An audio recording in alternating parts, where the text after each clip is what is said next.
Hello दोस्तों, कैसे हैं आप। उम्मीद करता हूं आप बहुत अच्छे होंगे। तो देखिए, आज के सेशन में हम आपको लेकर आए हैं basic English grammar. Basic English grammar क्या है, कैसे सीखें, कब कब कौन सा पॉइंट हमें सीखना है, हम इस चैप्टर में आपको बताने वाले हैं। तो आप ध्यानपूर्वक सुनिए, समझिए और देखिए। लेकिन अगर आपको कोई मिस्टेक लगती है कि ये हमें कुछ रॉन्ग बता रहे हैं, गलत बता रहे हैं, अगर आपको नॉलेज है तो आप उसमें मुझे सुझाव दीजिए, बताइए कि यहाँ आपकी एक त्रुटि है या आपकी मिस्टेक है।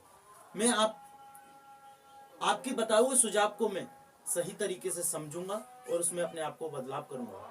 देखिए, जब हम किसी चीज को गहराई से समझेंगे और अच्छी तरीके से उसको देखेंगे कि हम क्या सीख रहे हैं, तो आप पर डे अपने आप को इम्प्रूव कर सकते हैं। लेकिन सीखेंगे जब आप पर डे किसी चीज का एक रूल फॉलो करेंगे। आप अपने आप में एक नियम बनाइए कि मैं पर डे कुछ ना कुछ एक नया सीखूंगा, तो अवश्य आप उस चीज को जरूर सीखेंगे। तो आइए हम अपने कंटेंट पे आपको लेकर चलते हैं। English, basic English grammar. Basic यानी जब आपने एक मकान भी बनाते हैं तो आप उसका भी एक बेस बनाते हैं, यानी स्टार्टिंग जो आप उसका ढांचा बनाते हैं वो आपका बिल्कुल सेम एक बेसिक पॉइंट है। ऐसे हमारा किसी ना किसी चीज को सीखने का एक छोटा सा माध्यम होता है। जैसे कि आप पहले इस तरीके से बोल सकते हैं, आप आरोही क्रम में किसी चीज को सीखेंगे तो वो आपका जो आता है वो बेसिक में ही आता है आपका, यानी नियम के दायरे पे, यानी पहले छोटा, फिर उससे बड़ा, फिर उससे बड़ा, फिर उससे बड़ा। इस तरीके से आप किसी चीज को सीखेंगे तो आप अवश्य अपने जीवन में सफलता पाएंगे। तो आइए चलते हैं हम basic English grammar. English grammar हम आपको अपनी वीडियो में बता चुके हैं, लेकिन हम आपका ज्यादा समय न लेते हुए हम आगे अपने पॉइंट पे बात करेंगे कि किसी न किसी भाषा को सीखने के लिए हमें उसकी एक वर्णमाला या उसके अक्षर की जरूरत होती है। इसी प्रकार से हम इंग्लिश में सीखते हैं कि जो उस भाषा में सीखने का सबसे पहले जो पॉइंट होता है वो हमारा होता है एक लेटर, यानी वर्ण या अक्षर। अगर किसी भाषा का भाषा को अगर हम सीखना चाहें तो सबसे पहले हमें उसकी एक वर्णमाला सीखनी पड़ेगी, यानी हमें उसका केवल एक अक्षर से स्टार्टिंग करनी पड़ेगी। पहले अक्षर, फिर शब्द, पहले अक्षर या लेटर जिसको हम बोलते हैं, उसके बाद में शब्द, और शब्द का एक समूह बनाइए, सेंटेंस। इसी तरीके से आप सेंटेंस बनाकर एक स्टोरी बना सकते हैं। तो स्टोरी यानी पैराग्राफ भी बोल सकते हैं हम इसको। इस तरीके से एक सीखेंगे।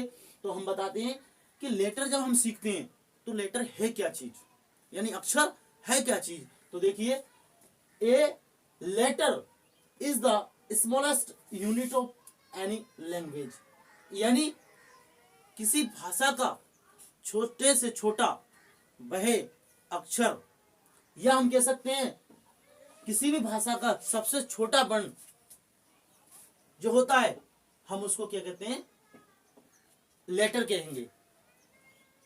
या हम कह सकते हैं कि किसी भी भाषा का छोटे से छोटा वर्ण या स्वर्ण जिसके माध्यम से हम कोई भाषा सीखते हैं वह लेटर कहलाता है। अगर लेटर की बात करें हम, तो हम इंग्लिश की बात कर रहे हैं। आज हम इंग्लिश में सीखेंगे तो सबसे पहले हमारा जो मेन पॉइंट आता है इंग्लिश में, अगर हम इंग्लिश सीखते हैं तो आता है अल्फाबेट। अल्फाबेट क्या है, इसको कैसे सीखते हैं और ये होता क्या है, ये समझेंगे। Alphabet, an alphabet is the collection of all the letters in any language, यानी अल्फाबेट यानी वर्णमाला अक्षरों का वह समूह जो कोई भी एक भाषा में अक्षरों का एक समूह होता है, जिसको हम क्या कहते हैं, ठीक है, ये अल्फाबेट कहते हैं। हम अल्फाबेट के माध्यम से फिर हम लेटर सीखते हैं। तो देखिए, हम अपने पॉइंट को आगे बढ़ाएंगे और देखेंगे अल्फाबेट। अब हम अल्फाबेट को क्या करते हैं, अल्फाबेट हमारे क्या है। इंग्लिश में अल्फाबेट जो होते हैं वो हमारे कितने अक्षर होते हैं, क्या होता है, ये सब हम इस अगली वीडियो में इस चीज को बताने वाले हैं। तो आप समझिए, अल्फाबेट इंग्लिश में यानी हम बोलेंगे देयर आर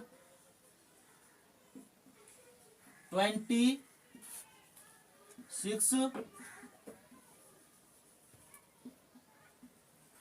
letters.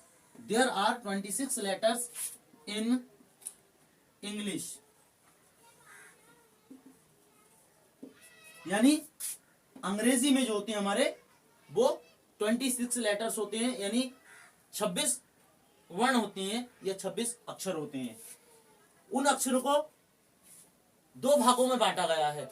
सबसे पहला पॉइंट है हमारा, जिसे हमने लिखा अल्फाबेट। तो पहले जो है हमारा, हमें ये तो पता चला कि अंग्रेजी में 26 अक्षर होते हैं, और जो उन अक्षरों का एक जो समूह होता है हम उसको बोलते हैं अल्फाबेट। क्या बोलते हैं? अल्फाबेट। अल्फाबेट यानी वर्णमाला। वर्णमाला यानी वर्णों की जो है माला, उसको हम बोलते हैं अल्फाबेट। इसी में वर्णमाला में जो हमारे लेटर होते हैं वो हमारे दो प्रकार के होते हैं। वर्णमाला में जो हमारे लेटर होते हैं वो हमारे दो प्रकार के होते हैं। एक होता है वोवेल्स और एक होता है हमारा कॉन्सोनेंट्स। कॉन्सोनेंट्स यानी वोवेल्स, इनको बोलेंगे हम स्वर।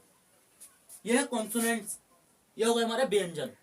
यानी इंग्लिश में हमारे जो वोवेल्स होती हैं वो होती हैं 5, और इंग्लिश में हमारे जो कॉन्सोनेंट्स होते हैं वो होते हैं हमारे 21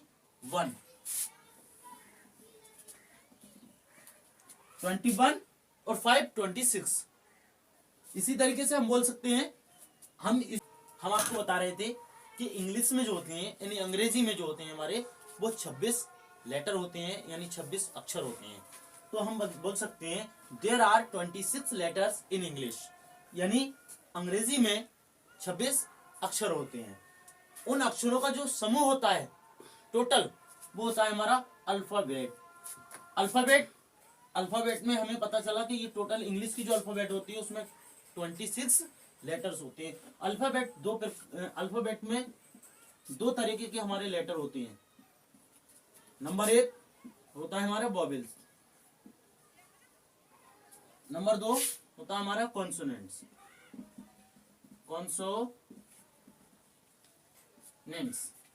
यानी वोवेल्स ये है हमारे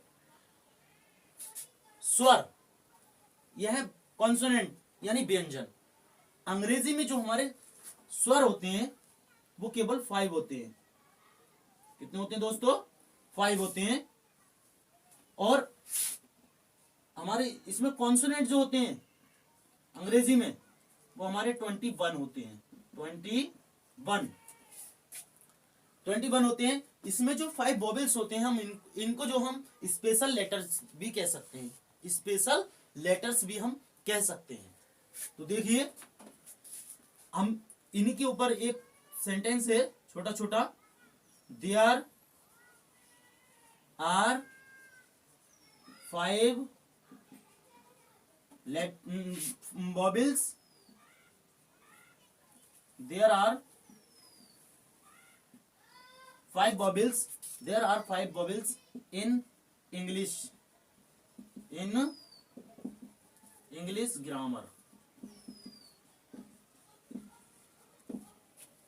इसी तरीके से हम दूसरा पॉइंट है हमारा, There are 21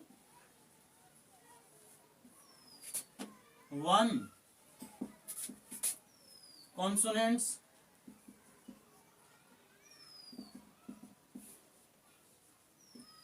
there are 21 consonants in English grammar.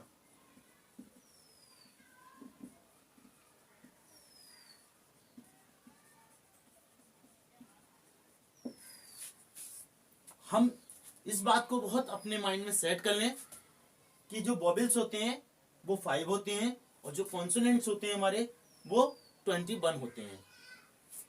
हम इन्हीं को इंग्लिश में बताना चाहेंगे कि there are 5 vowels in English grammar, यानी अंग्रेजी व्याकरण में there are 5 vowels in English grammar, यानी अंग्रेजी व्याकरण में हमारे 5 स्वर होते हैं। और दूसरी पॉइंट पे हम कहेंगे there are 21 consonants in English grammar, और अंग्रेजी व्याकरण में 21 यानी 21 व्यंजन होते हैं।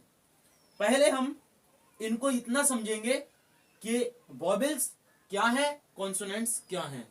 इसी पॉइंट को हम थोड़ा सा आगे लेके चलेंगे। हम आपको बताएंगे कि अल्फाबेट लिखने का हमारा तरीका जो होता है वो 2 तरीके से लिखा जाता है, लेकिन लिखा 3 से जाता है, लेकिन हम जो है मैं अपने माध्यम से बताएंगे, आपको 2 तरीके से बताएंगे। नंबर 1, इसको हम पहले जो लिखते हैं वो लिखते हैं हम capital letters, capital letters,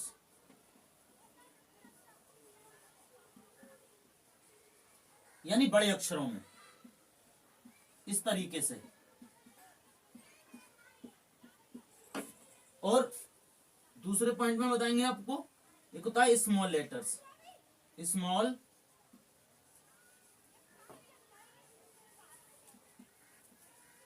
letters, यानी छोटे अक्षरों में। इस तरीके से हम आपको, इस तरीके से हम समझेंगे। और हम आपको बताएंगे कि कैपिटल लेटर्स में कभी कभी हम पूछते हैं कि सर हम ABCD छोटे अक्षरों में लिखें या बड़े में लिखें। तो वहां पर हम देखिए, जब हम बेसिक सीख रहे हैं तो अगर हम इंग्लिश की बात कर रहे हैं तो छोटे छोटे जो कंटेंट हैं, छोटी छोटी बातें हमारी ना, उस छोटे छोटे फैक्ट को हम इंग्लिश में ही बोलें, तब हम थोड़ा सा इसमें ग्रोथ अच्छी तरीके से कर पाएंगे। जैसे कि हमने बताया कि कैपिटल लेटर्स यानी बड़े अक्षर, स्मॉल लेटर्स यानी छोटे अक्षर। तो देखिए, आप अल्फाबेट की जो टेबल है, हम इसको दोबारा से एक, हमने जो लिख के बताया, हम एक इसका पूरा एक स्ट्रक्चर बना के देंगे आपको। उस पर अच्छी तरीके से आप समझ लेंगे कि कौन से लेटर को हम क्या कहते हैं, उसका एक पूरा ढांचा बना देंगे हम आपको। तो आप अगर मेरी बात को आप यहां तक समझ पाए हों, थोड़ा सा मैं चाहूंगा कि बीच बीच में कोई इसमें जो मिस्टेक हुई है, हो सकता है बोलने में हुई हो या लिखने में हुई हो, तो आप इससे आप परेशान ना होइए, आप मुझे बता दीजिए, मैं उसमें चेंजिंग कर लूंगा। ओके, अगली वीडियो में ऐसा नहीं होगा। तो मैं आज के इस कंटेंट को यहीं वाइंड अप करना चाहूंगा। तो आज की वीडियो देखने के लिए बहुत बहुत धन्यवाद। Thank you so for you.